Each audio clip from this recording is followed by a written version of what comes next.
How's it going, guys? My name is Max, and in today's video I'm going to show you how to use the search function for repeating groups and tables in Bubble.io. So let's get into it. So first things first, I want to show you two ways of how you can actually do the search functionality. But before we do that, let me show you the database setup, right? So let's go to data, and I have this data type called appointment, right? We're going to filter or search for appointments with specific fields, right? So we have date of the appointment, which is type date, first name of the prospect, last name of the prospect.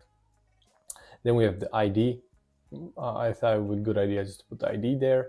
And then we have status, which is option set. So if we hop into option sets, this option set status is just no show live or did the prospect close, for example, right? Then I have 100 entries that I imported. I'm gonna link the CSV file in the description so you can try it out for yourself if you want. So yeah, let's go back to design. Let's grab a repeating group. Let's set it to the appointment, right? And now the first way. So the first way is going to be the free search, right? This would include things like, so let me just quickly show you. So how that works is you have an input right here, right? So search, for example. And let's say we have a bunch of appointments, right? And there is a name, there are 3 names starting with K, as in Katie, for example. And if you start searching, for that specific prospect, it's gonna, like in real time, it's gonna filter out all of the appointments that are related to that search, right? So let's just quickly show. Let's do search appointments, ignore empty constraints, and then in this case you would do any field contains, and now dynamically connect it to the input, right? In this case, it's going to be input search value. Boom, and we could sort by, date of the appointment, right? Now, looking at this, I actually don't know, the people, but let's just say, oh yeah, we didn't put any image or text. So let's just quickly do that. Let's grab a text. Now let's grab a text and let's connect it as in current sales appointment first name, right? And also the repeating groups layout can be fixed. We don't care about the design at the moment. Irrelevant. This is going to be the last name, right? Then let's copy it, paste. This might be the ID, for example. Then we have the Control C, Control V. Then we have the date, and let's format it as, like this. And what else would, the status, right? Current sales appointments, status, right? Just delete that. Status display. Awesome. So now we have bunch of appointments, right? We're not gonna think about how many entries does this have, but just about the search function, right? So if I was to search for Bruce, right,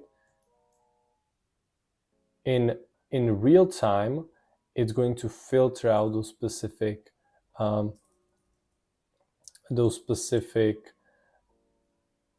data things, right? So Bruce, and right now it went into the database and searched those 100 things and just found the connection between this appointment, right? Bruce Esparza, for example. This is his ID, his date of the appointment, and his status, right? And you could do that with other fields. So if I was to get a drop down, and drop down is gonna be choose status, and dynamic choices would be option set status, all option set, current options display. And if I was to connect this, any field contains drop down value display, then it's gonna filter out, right? So let's try it out. Boom. Obviously, we only see 4 because the repeating group is set to 4, but it's filtering out in real time. This, I would say, use this if you do not have, thousands and thousands of records. I would use this, for quick search, maybe up to, 500 to reduce the workload usage. So that's the first way we can do this, right? The second way is going to be, so let's click on the repeating group and let's delete this. So what do we have, right? We have first name, last name, ID, then date, and status. So let's do status. Then let's grab a date picker, right? And this is gonna be date, initial content doesn't matter. Yeah, so this is going to be date picker from. Just copy this. This is going to be date picker to, right? So from March to March, something else. Right, let's just grab some text so it's nice.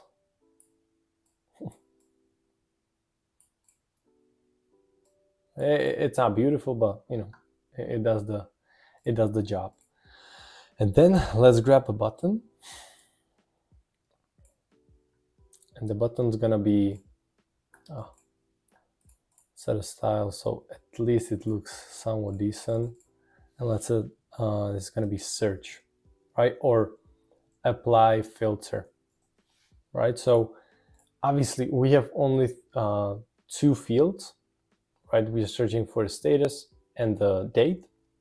However, if you had like 10 fields, you can probably create a custom and very detailed search function, right? So that's, when you have, for example, when you have a CRM system, such as HubSpot, right?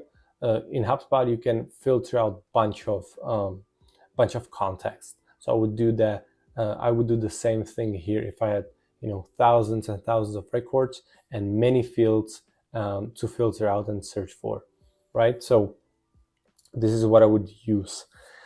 Now, apply filter, right?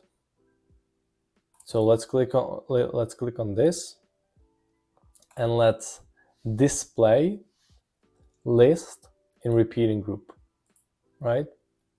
Which repeating group? So repeating group appointments, and it's gonna be do a search for, obviously, appointments. Again, ignore empty constraints. It's just filter sorted by, and let's add status equals. It's going to be drop down, choose status value display. Choose value. And then we have date. And the date is less or equal to, is more or equal to date picker from value. And then we're gonna filter out date is more than or equal to date picker value date picker 2's value, right? So we got this set up. However, well, let's just try it out.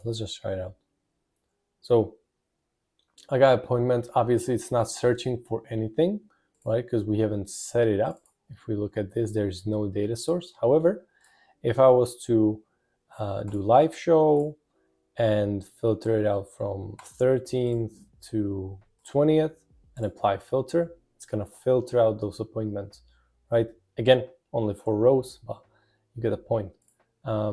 Actually, let's just set it up to like 9. I believe. Let's do 8. Let's quickly. Set this up. Awesome. So as you can see, you pick many fields and then you apply the filter, right? However, there's no functionality to go back or reset the filter, right? So let's apply that logic as well. And we're gonna do that with custom states. So click on the page, go here and add a new custom state.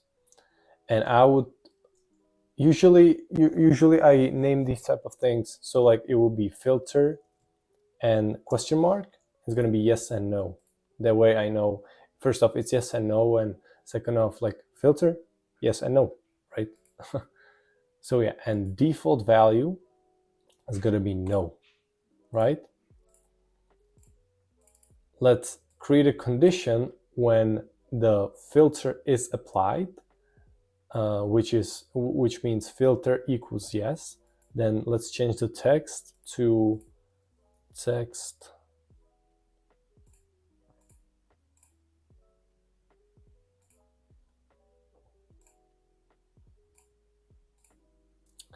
and let's do when tutorial test, this is the page, filter is yes, then text is gonna be reset filter and maybe apply a different color, background color. It's gonna be black. Right? Now it's not all, right? Let's edit the workflow again, and we have to set the custom state, set state of an element, which is going to be the page, set a custom state, filter to yes. Boom. But this only happens when the filter is no, right? When the custom state is no. So let's set it up as well. Tutorial test, filter is no. Then let's copy and paste it. Now change this to yes. So this only applies when it's, so we're gonna reset the filter, right? So delete this, and we're gonna clear list. If you were to find it, it would be in elements action under repeating group, clear list. Gonna be repeating group appointments, and then we're gonna set the custom state back, set state of an element, tutorial test, back to no. So let's try it out. So obviously now there's nothing, as we know, but the custom state is no. So let's choose the status of closed, for example, and it's gonna be from March of 7th till March of 21st. Apply filter. Boom, we got 1, 2, 3, 4, 5, 6, 7, 7 results, and with all the people according to the filter, right, to the search filter. And now the custom state is yes. Therefore, we have reset filter. If I was to click it again, it cleared the list and it got back to the custom state equals no, right? So yeah, it's pretty simple. Hopefully it helped you guys. Yeah, that's honestly it. If you have any questions, I don't know if you want me to build anything, let me know. Other than that, thank you guys for watching. Hope you enjoyed. Like, subscribe if you want, and I'll see you in the next one. Bye.